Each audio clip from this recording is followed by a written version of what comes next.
नाज़रीन, अमेरिका और ईरान ने एक दफ़ा फिर से जंगी पोजीशन संभाल ली हैं और इसका ऐलान कल पासदारानी इनकलाब ने कुछ यूँ किया कि हमने 5 मुल्कों में अमरीकी तनसीबात को नुकसान पहुँचाया है। और उसकी तफसीलात उन्होंने ये दी हैं कि अर्दन में command and control centre, Kuwait में अमरीकी राडार, अमान में जहाज़ों का ईंधन का प्लेटफार्म, कतर में तैयारों का मेंटेनेंस सेंटर और बहरीन में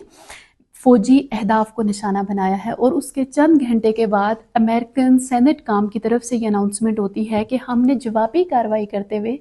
ईरान के अंदर दर्जनों अहदाफ को निशाना बनाया। और उसकी तफसील वो कहते हैं कि हमने ईरानी फ़िज़ाई दफ़ाई निज़ाम को निशाना बनाया है, साहिली radar, missile sites, drone sites और उसके साथ साथ बहरी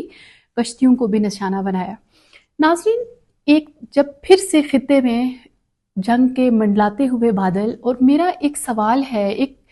क्या ये मसला या सिर्फ ईरान और अमेरिका के बीच में ही है, या ये मसला अब पूरी दुनिया के लिए मसला है, पूरी दुनिया की तजारत के लिए, पूरी दुनिया के अमन के लिए। इसी को हम आज डिस्कस करेंगे। नाज़रीन, 4 महीने से ज़्यादा अरसे तक रहने वाली इस जंग में एक चीज़ तो हम सबको खुल के पता चल गई कि स्ट्रेट ऑफ हार्मज़ जो है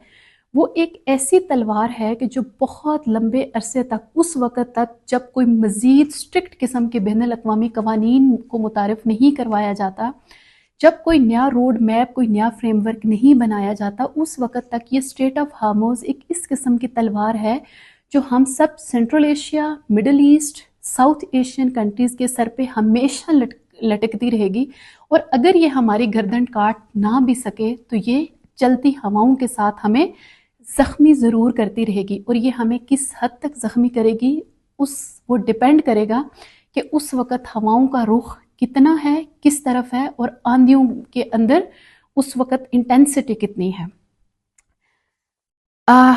नाज़रीन, ईरान हर्मज़, अब जब डेवलपमेंट होती है जंग की, पहले भी जब ईरान और अमेरिका के बीच में जंग की डेवलपमेंट थी, जंग हो रही थी, जंग आगे बढ़ रही थी, तो ईरान जो स्ट्रेट ऑफ हर्मज़ है उसको एक वेपन के तौर पर इस्तेमाल ईरान ने किया, और ईरान फर्दर भी करने का इरादा रखता है। और अब की बार भी ईरान स्ट्रेट ऑफ हर्मज़ को बंद करने की धमकियां दे रहा है। नाज़रीन, क्या ईरान ऐसा कर सकता है कि स्ट्रेट ऑफ हार्मज़ को ईरान बंद कर दे? स्ट्रेट ऑफ हार्मज़ का जो इंट्रोडक्शन है वो हमने पिछले 4 महीनों में मुख्तलिफ साइट से आपने बहुत अच्छी तरह से पढ़ा, और आई होप कि जब मैं उससे डिस्कस कर रही हूँ तो स्ट्रेट ऑफ हार्मज़ का एक पूरा नक्शा आपके ज़हन में आ गया है। यानी स्ट्रेट ऑफ हार्मज़ एक जो छोटा सा नैरो रास्ता है जो बड़े दो पानियों को मिलाने के लिए एक छोटा पानी बीच में होता है, उसको स्ट्रेट कहते हैं, और इंग्लिश में उसको स्ट्रेट कहते हैं और उर्दू में उसको आबनाए कहते हैं। यानी इस तरफ भी बड़ा पानी है, इस तरफ भी बड़ा पानी है, लेकिन बीच में एक छोटा तंग रास्ता गुजरता है। तो जो स्ट्रेट ऑफ हार्मज़ है उसका जो उसका वाटरवे है, जो उसका रास्ता है, वो 21 मील का रास्ता है। आप इसको ऐसे अंदाज़ा लगा सकते हैं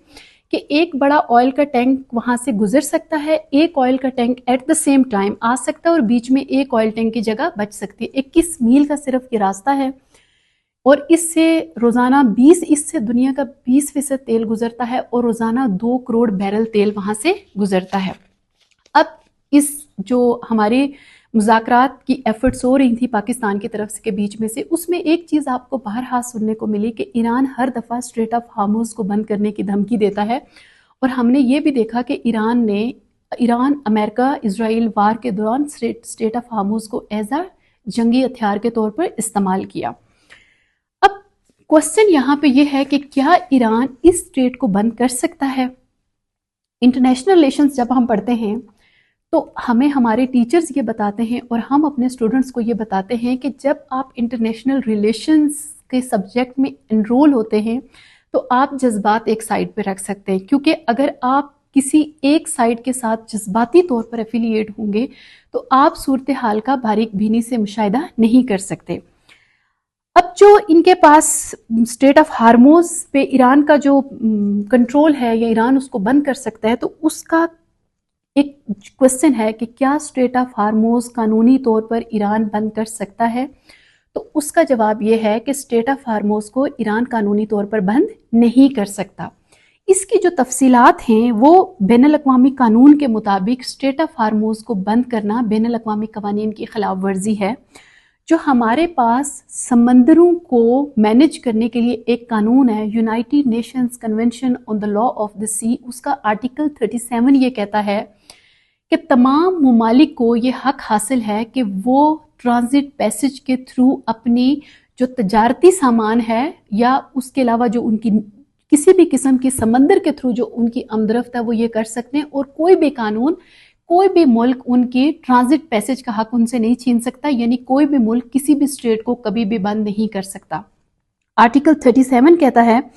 کہ ہر ملک کے تجارتی اور فوجی جہاز کو ٹرانزٹ پیسج کا حق حاصل ہے، اور کوئی ملک امن کے وقت بین الاقوامی آبنائی کو بند نہیں کر سکتا۔ اسی طرح 1958 کا جنیوا کنونشن بھی تمام ممالک کو پیسفل پیسج، ٹرانزٹ پیسج کا حق دیتا ہے۔ اب United Nations convention on the law of the sea کے اندر 1982 میں آرٹیکل 37 کو انکارپوریٹ کیا گیا، اور جو United Nations convention on the law of the sea ہے اس میں 3 آرٹیکل ہیں جو ایران کو روکتے ہیں کہ بین الاقوامی قوانین کی خلاف ورزی کرتے ہوئے آپ کسی بھی ملک کا راستہ بند نہیں کر سکتے۔ ایک آرٹیکل 37، ایک آرٹیکل 38 اور ایک آرٹیکل 44۔ یہ تینوں آرٹیکل کی کو پڑھ کے جب انٹرنیشنل لا کے، بین الاقوامی قانون کے ایکسپرٹ اور مبصرین ایک جامع رائے نکالتے ہیں تو وہ یہ کہتے ہیں کہ امن کی صورت میں آپ کسی بھی صورت یہ راستہ بند نہیں کر سکتے، لیکن یہاں پہ امن کا ذکر نہیں ہے۔ امن کی جو ٹرم ہے وہ ڈرائیو کی گئی ہے 37، 38 اور 44 آرٹیکل کو پڑھتے ہوئے۔ اب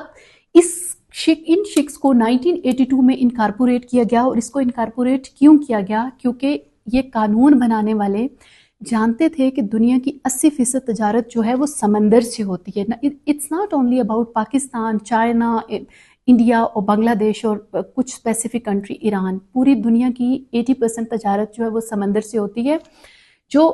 دنیا گلوبل ولیج ہے، جو چیز آپ بناتے ہیں وہ آپ کسی ملک میں بیچتے ہیں، جو کوئی اور ملک بناتا ہے وہ آپ کے پاس بیچتا ہے، اور ہم انرجی جیسے باہر سے لے کے آتے ہیں، ہم فیول لے کے آتے ہیں جو ہماری لائف لائن ہے۔ اس کے لیے جو پوری دنیا، اس سب کا نظام ایسے چلتا ہے، کوئی تیل لے کے جاتے ہیں، کوئی تیل بیچتے ہیں، تو 80% جو لین دین کا معاملہ ہوتا ہے اس کا جو راستہ ہے وہ سمندری راستہ ہے۔ تو اس تجارت کو محفوظ کرنے کے لیے اور اس کو جنگوں سے بچانے کے لیے یہ شک شامل کی گئی تھی 37 کے ہر ملک کو ٹرانزٹ پیسج کا، تجارت اور فوجی عملے کو یا کسی بھی قسم کی جو نقل و حرکت کر رہے، جو پیسفل پرپزز کے لیے کر رہے ہیں، ان کو وہاں سے گزرنے کی اجازت ہے۔ دوسرا، اس شک کو جمع کرنے کی ایک بات یہ تھی کہ 1957 میں مصر نے سوئس کنال بند کی تھی اور برطانیہ اور فرانس نے حملہ کر دیا تھا، تو آئندہ ہونے والی جنگوں کو روکنے کے لیے بھی ملکوں کو پابند کیا گیا تھا کہ آپ سٹیٹس کو بند نہیں کر سکتے۔ تیسری اس کی ایک یہ وجہ بھی ہے کہ اگر سٹیٹ بند ہونی نارم بن جائے، ایک فیشن بن جائے، تو جو بڑے ملک ہیں یا وہ والے ملک ہیں جو